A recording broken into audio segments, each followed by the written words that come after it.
Automóveis e motos em minha vida. Vou contar aqui em 7 capítulos, em vídeos totalmente diferentes, a história dos carros da família que tive ou pude dirigir, com algumas passagens com alguns deles. Provavelmente, muitos não se interessarão, principalmente aqueles que não ligam para esse tema, principalmente nos dias de hoje, que muitos nem carta de motorista tiram, pois andam de Uber por aí, diferentemente da minha época, que contávamos os dias para fazer 18 anos e tirar a carta.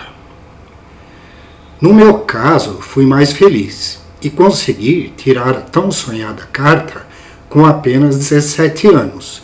E conheço mais 2 amigos meus, Klaus Huber e Pedro, que também conseguiram. Foi um único período de 1 ano entre 1968 e 1969 que a lei permitiu tal exceção. Assim, em fevereiro de 1969, eu apenas com 17 anos e 3 meses já me habilitava para dirigir por aí. Antes, porém, quero registrar os 2 primeiros carros na família que me lembro. O primeiro, um Chevrolet preto, provavelmente ano 1954, quando meu pai trabalhava na GM. E o segundo, uma Kombi, ano 1957, bege, quando meu pai começou a trabalhar na Volkswagen. De fato, eu comecei a já dirigir com apenas 11 anos, quando minha mãe, que havia se habilitado em 1959, levava meu irmão Ed e eu para dirigirmos um Fusca, naturalmente, na região do Jardim da Saúde, que antigamente existia um loteamento ainda não habitado e com muitas ruas asfaltadas. Esse loteamento virou depois um depósito ferro velho de carros. Hoje, uma grande comunidade. O primeiro carro que dirigi, já habilitado, foi evidentemente um Fusca, no caso, ano 1969, cor branca, que era de minha mãe, similar ao da foto. No começo de 1970, minha mãe já havia trocado por uma Variant 1 vermelha, similar ao da foto. E foi com esse carro que sofri meu primeiro acidente na Avenida Adolfo Pinheiro, esquina com a Rua Fraternidade, que na época não existia o farol, quando um carro cruzou minha preferencial sem observar que eu vinha. Acabei acertando sua lateral. Em novembro, ainda neste ano, eu ganhei de aniversário de meu pai um Fuscão 1500 laranja, ano 1970, antes mesmo de entrar na faculdade, e fiquei com ele até o começo de 1973.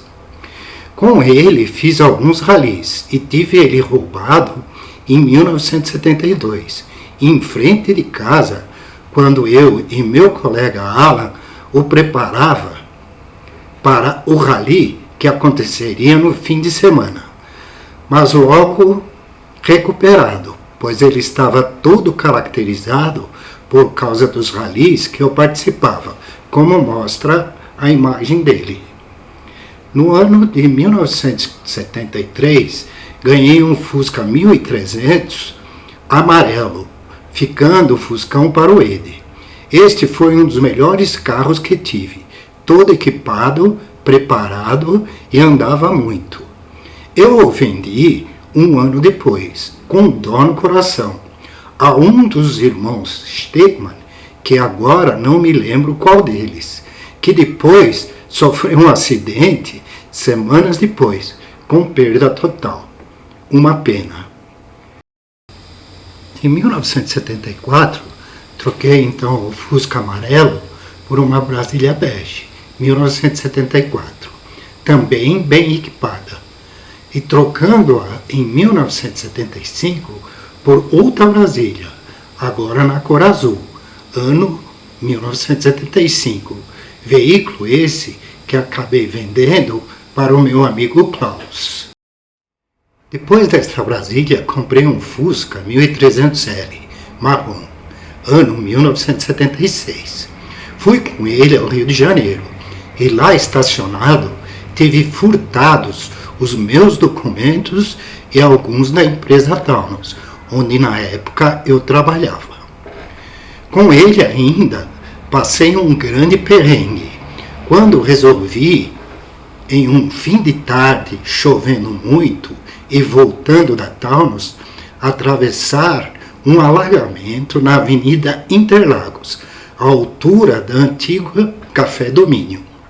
Ali passava por baixo o córrego Zavuvus, hoje canalizado, que sempre costumava alagar quando chovia forte. No meio da travessia, em sentido contrário, um caminhão levantando uma enorme onda, que ao cruzar comigo, fez com que meu carro boiasse, me deixando à deriva. A correnteza me levou no sentido do rio, ainda não canalizado. Por sorte, a roda dianteira travou na sarjeta.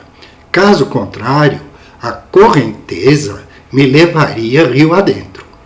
Belo sufoco, mas acabou tudo bem, somente danos no meu Fusca. Até aqui eu ainda morava em São Paulo, terminando então aqui o primeiro capítulo de minha história.